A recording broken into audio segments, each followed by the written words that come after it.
Good morning everyone, my name is Mohammad Azim. मैं आज class 11th का इंग्लिश बुक पढ़ाने वाला हूँ। Chapter first, the portrait of lady, जिसके ऑथर है खुशवंत सिन्हा। उनके बारे में मैं कुछ बताता हूँ। जैसे वो कहते हैं कि मैं जब छोटा बच्चा था तो मैं एक दादी के साथ रहता था गांव में, जो कि वे बहुत बूढ़ी थी और उनके झुर्रियाँ थे, रिंकल्स थे।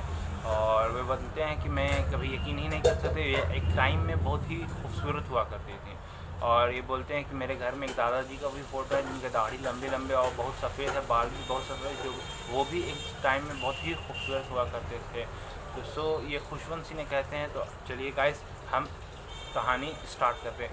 ये as like a summary type का छोटा ही सा है, ज़्यादा नहीं। जो मैं पढ़ा वही आपको मैं बता रहा हूँ। सो गाइस, तो लेट्स गो, स्टार्ट करते हैं। कहानी तब की है जब मैं एक छोटा बच्चा था। मैं गांव में दादी के साथ रहा करता था। अब मेरे माता पिता शहर में रहते थे और ये दादी के साथ रह के वे स्कूल के लिए जाया करता था। सुबह दादी उठती थी 6 बजे और वे अपने पोता को स्कूल के लिए तैयार करती थी। और दादी के हाथ में एक माला रहा करता था, जो वह माला भगवान का नाम याद किया करती थी माला पढ़ के। और ये सोचती थी कि मेरा पोता भी एक दिन ये सीख जाएगा, बट ऐसा नहीं हुआ। वो पोता को कुछ समझ में नहीं आया करता था मेरी दादी ये क्या पढ़ती हैं। और फिर उनके पोता को दादी नाश्ता में बासी रोटी और मक्खन दिया करते थे। और फिर वह नाश्ता करने के बाद वे लोग स्कूल के लिए निकलते थे और रास्ते में जो कुत्ते मिलते थे दादी उन्हें रोटियां परोस दिया करती थी। रोटियां परोसने के बाद वे पोता स्कूल चला जाता था पढ़ने के लिए। दादी बगल ही में मंदिर था, स्कूल के बगल में एक मंदिर था जहाँ दादी वहाँ जाके धार्मिक किताबें पढ़ा करती थी। फिर जब पोता का स्कूल से छुट्टी होता था तो फिर वे दादी के पास जाता था। दादी और पोता एक साथ घर की ओर बढ़ते थे और रास्ते में फिर कुत्ते को वे रोटियां परोस दिया करते थे।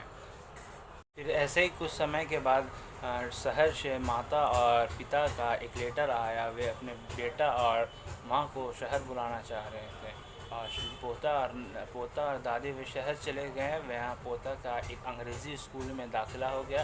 वे पढ़ने लिखने में व्यस्त हो गया और वहाँ कुछ सब्जेक्ट थे जिन्हें दादी को एकदम पसंद नहीं थे। वे चाहती थी यहाँ एक धार्मिक पढ़ाई होता तो और अच्छा रहता, बट ऐसा नहीं है।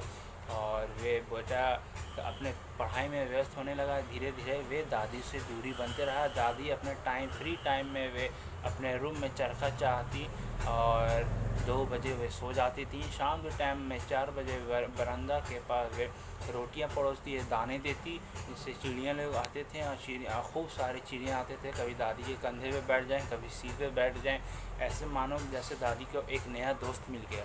फिर ऐसे कुछ समय के बाद पोता जब बड़ा हो गया तो वे आगे की पढ़ाई पढ़ने के लिए वे विदेश जाने लगा। 5 सालों की पढ़ाई थी, वहाँ उन्हें एक अकेला रूम में पढ़ना था। तो ऐसे दादी से और दूरी हो गए। और जब वे दादी अपने पोता को विदा करने के लिए आ रहे थे तो पोता ने दादी को देखा, सोचने लगा शायद मैं अपने दादी से आखिरी बार मिल रहा हूँ। क्या पता मैं आने वाले समय में दादी से ना मिल पाऊँ या ना मिल पाएँ। फिर वे 5 सालों की पढ़ाई के लिए वे विदेश चले गए। फिर जब विदेश से पढ़ाई कंप्लीट हुए, वे जब आ रहे थे अपने घर पोता, तो वहाँ दादी को देख के स्टेशन में वह बहुत खुश हुआ। और दादी ने इसी खुशी के लिए वे घर में एक प्रोग्राम रखे और वहाँ प्रोग्राम में दादी ने खूब ढोलक बजाएं, खूब ढोल पीटे और गाना गाएं। और जब सुबह हुई तो दादी की तबीयत ख़राब हो गई तो पोता ने जल्दी से दादी के लिए डॉक्टर बुलाया।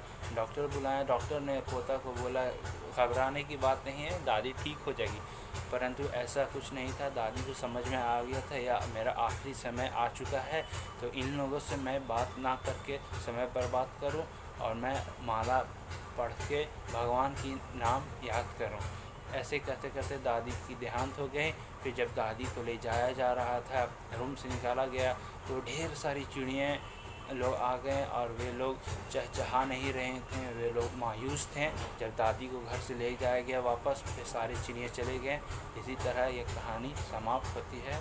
सो गाइज़, आप लोग को अच्छा लगा हुआ तो प्लीज़ लाइक एंड सब्सक्राइब कर दीजिएगा। और जो मैं समझा, जो मैं पढ़ा, वही मैं बताया। अगर आई होप आप लोग को भी अच्छा लगे। Thank you.